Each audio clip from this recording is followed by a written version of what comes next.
महावितरण कंपनीनं राज्यामध्ये सर्व ग्राहकांना स्मार्ट प्रीपेड मीटर्स लावण्याची तयारी सुरू केलेली आहे. आणि तपासणी केली तर हे दिसून येतं की या स्मार्ट प्रीपेड मीटर्सचा सर्वसामान्य छोटे घरगुती ग्राहक, 300 युनिटच्या आत वीज वापरणारे, सर्वसामान्य छोटे व्यावसायिक अशा जवळजवळ 2 कोटीहून अधिक ग्राहकांना याचा काहीही उपयोग आणि फायदा होणार नाही आहे. पहिली महत्त्वाची गोष्ट आहे या मीटर्सची किंमत. ह्या मीटर्सची किंमत सध्या जे आपल्याकडे मीटर्स बसवले आहेत त्याची किंमत ही 1600 रुपयेपासून 4000 रुपयेपर्यंत आहे. पण हा मीटर 12,000 रुपयाला खरेदी केलेला जाणार आहे. इतकी प्रचंड रक्कम कशासाठी, हा पहिला महत्त्वाचा प्रश्न आहे. आणि याच्या पाठीमागचं अर्थकारण काय आहे हे कुणीही स्पष्ट केलेले नाही. 2.25 कोटी मीटर्ससाठी 27,000 कोटी रुपये लागणार. त्यामध्ये केंद्र सरकारची सबसिडी फक्त एका मीटरला 900 रुपये, म्हणजे एकूण 2,000 कोटी मिळणार. आणि 25,000 कोटी रुपयाचा खर्च, त्याचं भांडवली खर्च धरला तरी त्याचा घसारा, व्याज आणि संबंधित खर्च हा बोजा ग्राहकांच्यावर पडणार. आणि त्यामधून 1 एप्रिल 2025 पासून राज्यातल्या या सगळ्या छोट्या सर्वसामान्य ग्राहकांचे वीज दर 30 पैसे प्रति युनिट वाढणार आहेत. याशिवाय मालकी अदानीकडं, मॉन्टे कार्लोकडं, NCC नागार्जुन कन्स्ट्रक्शन कंपनीकडं, जीनसकडं 10 वर्षाची मालकी. म्हणजे आजची महावितरण कंपनी आणि उद्या येणारे खाजगी वितरण परवानाधारक यांच्या सोयीसाठीच ही योजना आहे, ग्राहकांच्या सोयीसाठी नाही, हे स्पष्ट आहे. आज UPमध्ये, बिहारमध्ये, हरियाणामध्ये, राजस्थानमध्ये या राज्यामध्ये जिथं मीटर बसवलेले तिथे ग्राहकांच्यामध्ये प्रचंड असंतोष आहे. UPत संगणक प्रणाली फेल झाली, 1,20,000 ग्राहकांची वीज एकाच वेळी गेली. महाराष्ट्रात सगळ्याच ग्राहकांची सुद्धा जाऊ शकते. ऑपरेटिंग सिस्टम कशी आहे यावर सगळं अवलंबून आहे.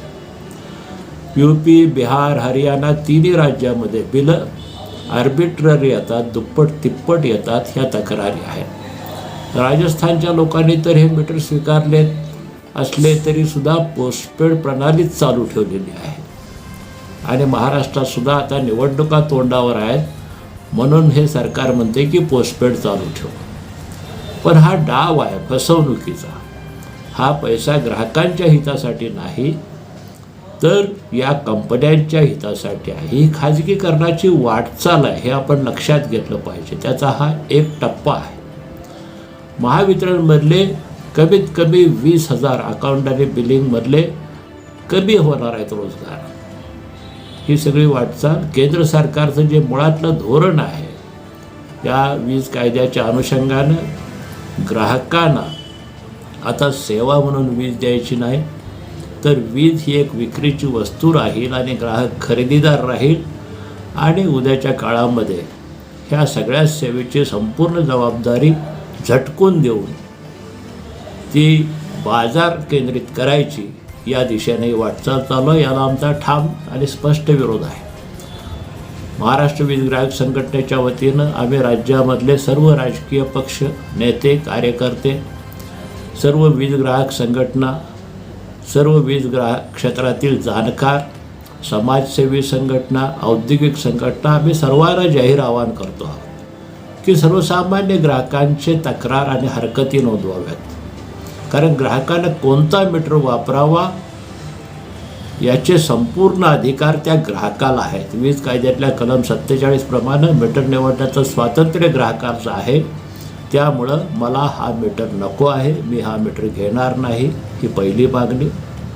आणि दुसरी मागणी, या मीटरमुळं जो 30 पैसे प्रति युनिट उद्याच्या काळात 1 एप्रिल 25 पासून बोजा पडणार आहे, मी हा मीटरच घेणार नसल्यामुळं याचा 1 पैसाही माझ्यावर लागता कामा नये, ही दुसरी मागणी. आणि शेवटचा महत्त्वाचा मुद्दा, हे मीटर मोफत बसवणार म्हणतात, ही बकवास आहे. या मीटरमध्ये चोरी गळती कमी होईल म्हणतात, ही बकवास आहे. मुळात या लोकांना गळती कमी करण्याची इच्छाच नाही आहे. हा खरा महत्त्वाचा प्रश्न आहे. आणि ही गळती कमी करायची असती तर गेली 12 वर्ष या मुद्द्यावर आम्ही भांडतो आहोत. आज 15%चीच अतिरिक्त गळती आहे, ती चोरी आणि भ्रष्टाचार आहे. 15% म्हणजे 15,000 कोटी रुपये दर वर्षाला चोरी आणि भ्रष्टाचार आहे. तो थेट जागेवर गेल्याशिवाय थांबवता येणार नाही. या मीटरलाही छेडछाड करता येते. हे मीटर लावले तरी चोरी चालू राहणार आणि चोऱ्या जागेवर जाऊन पकडल्याशिवाय थांबवता येतं. हे सर्व लक्षात ठेवून ग्राहकांनी या मीटर्सला विरोध करावा आणि प्रसंगी लाखोंच्या संख्येनं अर्ज दाखल करावेत आणि रस्त्यावरचं आंदोलन करायची तयारी ठेवावी, असं विनम्र आवाहन आम्ही या सर्व ग्राहकांना करतो आहोत. धन्यवाद. अधिकारनामा जाणीव हक्काची या न्यूज चॅनलला लाईक, शेअर व सबस्क्राईब करण्यास विसरू नका व सदैव रहा अपडेट. जाहिराती व बातमीसाठी आजच न्यूज चॅनलशी संपर्क साधावा. 80 87 820 897.